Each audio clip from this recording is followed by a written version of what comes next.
Selamat datang di Mangaversa. Kali ini Mangaversa bawain Cross Gaiden Harumichi. So let's go ke alur ceritanya. Chapter 3, Halte Bus. Setelah sebelumnya berkata akan meninggalkan kota, Suguru menuju ke sebuah halte. Kemudian dia menyadari melewatkan jadwal keberangkatan bus tersebut. Mau tak mau Suguru harus menunggu 2 jam lagi sampai ada bus yang lewat ke daerahnya. Jelas ia menyalahkan Fujisuke yang menahan dengan dramanya. Untuk sedikit menenangkan dirinya, ia menghisap sebatang rokok. Dia mulai merenung, 2 jam lagi Suguru akan mengucapkan selamat tinggal pada kampung halamannya. Terasa berat memang meninggalkan keluarga, sementara momen di mana ia duduk sekarang ini juga mengingatkannya saat masih berada di bangku SMP. Dia bersama teman, sekaligus rivalnya, Uematsu Fujisuke, sering duduk di halte tersebut. Keduanya memang lebih tepat dikatakan sebagai rival, karena meski mereka bersama, dua-duanya punya kecanggungan untuk saling berbicara layaknya teman. Kala itu Suguru akan menuju ke kota sebelah, tepatnya ke tempat saudara Horibe. Menurut Fujisuke, ini bukan kali pertama Suguru menemui mereka. Si keras kepala ini tak bisa membiarkan mereka meremehkannya. Dia tak ingin dipermalukan sama seperti kota lain yang ditindas. Dengan inisiasinya, Suguru tak mau sampai adiknya atau juniornya menderita karena hal itu. Sementara Fujisuke belum mengatakan tujuannya. Menurut informasi dari Genta, Fujisuke sesekali datang ke tempat itu. Fujisuke sempat mengelak dengan menyalahkan Genta yang bermulut ember. Ia berkata tak ada alasan khusus mengenai itu. Namun Suguru justru menyinggung soal Fujisuke yang menunggu ayahnya. Fujisuke menjadi marah mendengar Suguru membahas soal ayahnya. Diketahui ayah Fujisuke telah lama pergi, sekitar 2 tahun atau lebih, tanpa menghubungi keluarganya. Cukup bisa dimengerti Fujisuke terdiam untuk beberapa saat jika membahas soal ayahnya. Sebetulnya orang-orang yang memilih untuk meninggalkan kota tersebut takkan pernah kembali lagi, seperti orang bernama Omori dan saudari Hatamura. Tokyo. Fujisuke terbayang kota Tokyo. Ia penasaran seberapa bagusnya tempat itu, sampai-sampai ayahnya lupa memberikan kabar. Mungkin di sana ada hal yang tak bisa didapatkan orang-orang di kota kecil mereka. Bagaimanapun Fujisuke sangat mengetahui karakter ayahnya. Ia yakin suatu hari pasti beliau akan kembali. Tiba-tiba Fujisuke berdiri sambil berkata jangan kalah pada Suguru. Ia meminta Suguru agar tak kalah dalam bertarung dengan musuh, karena ia juga akan dipandang rendah jika Suguru kalah. Tentu Fujisuke adalah satu-satunya tembok terakhir yang bisa mengalahkan Suguru. Malahan, Fujisuke yang jadi bersemangat. Ia memberikan energi positifnya pada Suguru agar dia tak kalah. Di satu sisi, selain seorang rival, Suguru juga merasa Fujisuke adalah teman terdekatnya. Namun tiba-tiba saja muncul 2 orang yang datang menggunakan skuter. Jika diperhatikan lagi, 2 orang itu adalah Horibe bersaudara. Mereka muncul tepat di hadapan mereka. 2 pria ini tahu Suguru akan datang membalas dendam. Itulah mengapa 2 bersaudara ini memilih untuk mendatanginya lebih dulu. 2 bersaudara yang terlihat bersemangat ini tampak tak sabar untuk segera bertarung. Namun karena bermulut besar, mereka mendapatkan bayaran atas hal itu. Suguru bisa membungkam mereka dengan pukulannya, sedangkan Fujisuke melakukannya dengan tandukan mautnya. Sampai saat ini momen itulah yang terus diingat Suguru. Kata-kata dari Fujisuke agar dia jangan sampai kalah masih membekas di hatinya. Tapi sepertinya untuk kali ini dia tak datang untuk mengatakan hal itu padanya. Di tengah lamunannya, Suguru dikejutkan dengan kedatangan pria pengendara motor ini. 2 orang pengendara PCX ini tampaknya orang berbahaya. Salah seorang dari mereka bertanya pada Suguru. Mereka mencari seseorang pria berambut pirang yang lewat sekitar sini, karena dia ada urusan dengannya. Saat itu pirang yang terpikirkan olehnya hanyalah Fujisuke. Ya, lagi pula dia juga tak heran jika itu Fujisuke terlibat dalam masalah. Namun merasa dia adalah temannya, Suguru tak memberitahukan informasi itu pada mereka. Ia malah menyinggung sikap mereka yang bertanya dengan angkuh padanya. Bahkan jika ia tahu, ia takkan memberitahukannya pada orang luar seperti mereka. Suguru meminta agar tak meremehkan orang desa. Seperti yang disinggung sebelumnya, aksen mereka memang sedikit berbeda. Seperti Yamashita, si manajer toko, juga mengeluhkan hal itu. Pun dengan mereka yang kesulitan memahami aksen Suguru, namun mereka mengartikannya sebagai penolakan memberi informasi. Chapter 4, Desa yang Tenang. Tiba-tiba pria yang memakai topi melayangkan pukulannya pada Suguru, sebuah pukulan yang lumayan, tapi bukan yang terburuk yang pernah ia rasakan. Mendapati hidungnya kembali mengucurkan darah, mengaktifkan mode bertarung Suguru. Ia membalas pukulan yang ia terima sebelumnya, sementara pria satunya hanya sibuk merekam dengan kameranya, saling berbalas pukulan, baik Kaji maupun Suguru. Tak ada yang mau mengalah. Kaji sendiri tak tahu sampai kapan ia harus mengajar Suguru agar ia menyerah dan memberikan informasi. Dengan tendangan kerasnya, Suguru menolak untuk menyerah. Tendangan itu mampu menjatuhkan pria besar ini. Namun saat itu pria yang diketahui bernama Kaji masih bermain-main dengan Suguru. Di tengah pertarungan mereka, pria berambut gimbal ini menjumpai gitar yang tersimpan dalam tas. Sambil bercanda akan menggunakan gitar itu sebagai senjata. Tentu melihat gitar kesayangannya akan dirusak, membuat Suguru panik. Dia marah karena gitar yang akan mewujudkan mimpinya malah dipegang oleh sembarang orang. Pria berambut gimbal ini terlihat memberi kode pada Kaji untuk memberinya kesempatan. Tepatnya saat ia mengancam akan mematahkan gitar tersebut. Saat yang sama, Kaji berlari ke arah Suguru dengan batu di tangannya.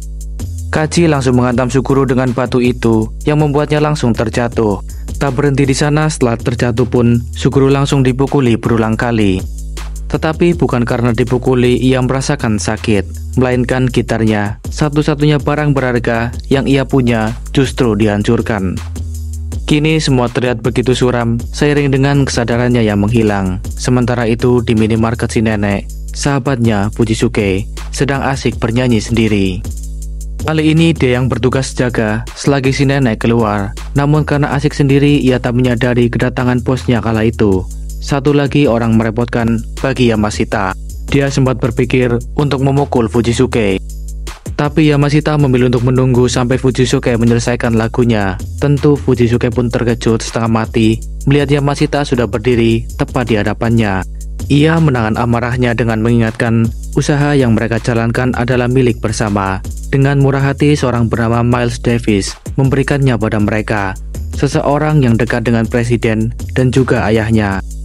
Terlebih Yamashita tak menyukai genre musik rock yang Fujisuke putar, karena seharusnya hanya boleh genre musik jazz di toko itu. Namun saat itu ada telepon masuk. Fujisuke pun bergegas menjawabnya karena melalui telepon toko. Tepat di momen ini ia tersentak seakan tak percaya dengan apa yang ia dengar. Saat Yamashita tengah mengecek kebersihan toko, Fujisuke merasa harus segera datang. Dia beralasan harus mengantarkan paket alkohol pada Yamashita, meskipun sepertinya bukan itu yang sebenarnya terjadi. Tak lupa Fujisuke juga menitipkan pesan supaya Yamashita menjaga si nenek selagi dia pergi. Di tempat lain, seseorang sepertinya berada di ujung tanduk hidupnya. Suguru ditemukan tak sadarkan diri oleh dua orang nenek yang sedang berkebun. Nenek ini berusaha memanggil bantuan. Yang pertama tentu dia butuh pertolongan pertama dokter. Namun sepertinya setelah dihubungi, dokter tersebut juga memiliki masalah dengan kondisi perutnya. Akan tetapi beberapa saat kemudian, Suguru pun terbangun. Oh tidak, kondisi tampak lebih buruk daripada saat ia dihajar Boya Harumichi. Orang tua ini akhirnya bisa bernapas lega setelah Suguru ternyata masih hidup. Oh iya, mereka jugalah yang menghubungi Fujisuke agar datang ke sana. Tak lama setelahnya rivalnya pun tiba dengan tergesa-gesa. Bukannya segera membawa Suguru, dua nenek ini malah menanyakan status Fujisuke yang jomblo. Bahkan mereka tak keberatan jika kencan dengannya. Satu hal yang membuatnya muak, dua orang lansia ini malah membahas hal yang tak penting. Saat itu ia melihat temannya yang akan pergi, kini malah terkapar. Awalnya ia sedikit ragu untuk menolong, namun melihat wajahnya yang parah dengan luka di sekujur tubuh membuatnya tergerak. Chapter 5, Manusia Rudal. Fujisuke tak tahu pasti mengapa bisa terjadi demikian. Temannya terkapar dan hampir mati kala itu. Sejenak dia terdiam menyayangkan tindakan gegabah rivalnya itu. Menurut Fujisuke, itulah yang akan sebenarnya Suguru dapatkan jika memiliki ide cemerlang untuk pergi ke Tokyo atau ke suatu tempat. Fujisuke yang menganggap dirinya pahlawan mulai menanyakan pelaku yang telah mengajarnya. Meski Suguru berdalih para pelaku sama sekali tak ada hubungannya dengan Fujisuke. Ia tak ingin Fujisuke terlibat dengan cara menyalahkan dirinya sendiri sebagai akibat dari sikapnya sebagai Suguru si pengkhianat licik.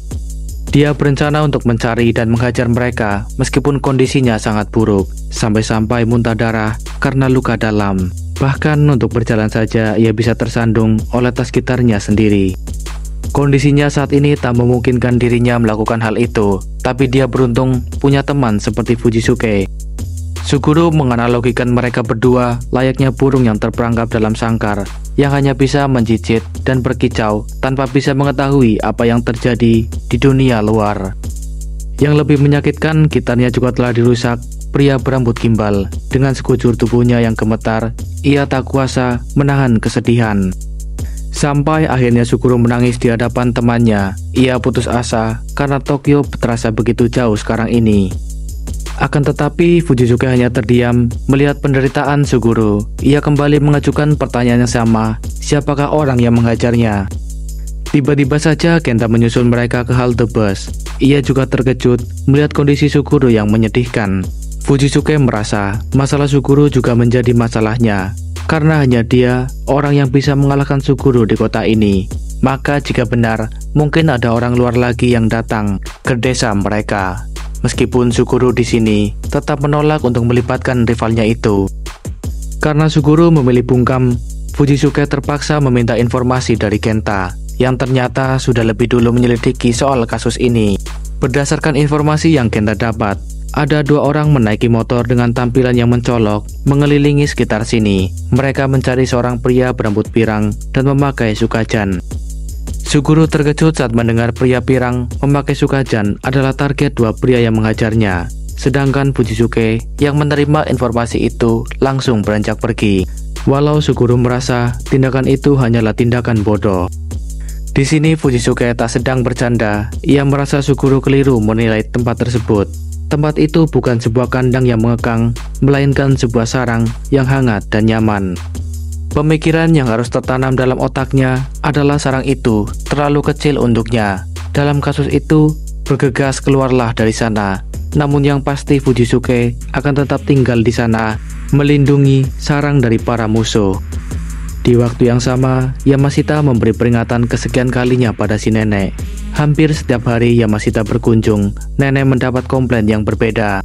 Kali ini karena musik yang diputar Fujisuke, yang mana seharusnya mereka hanya boleh memutar genre musik jazz di toko mereka.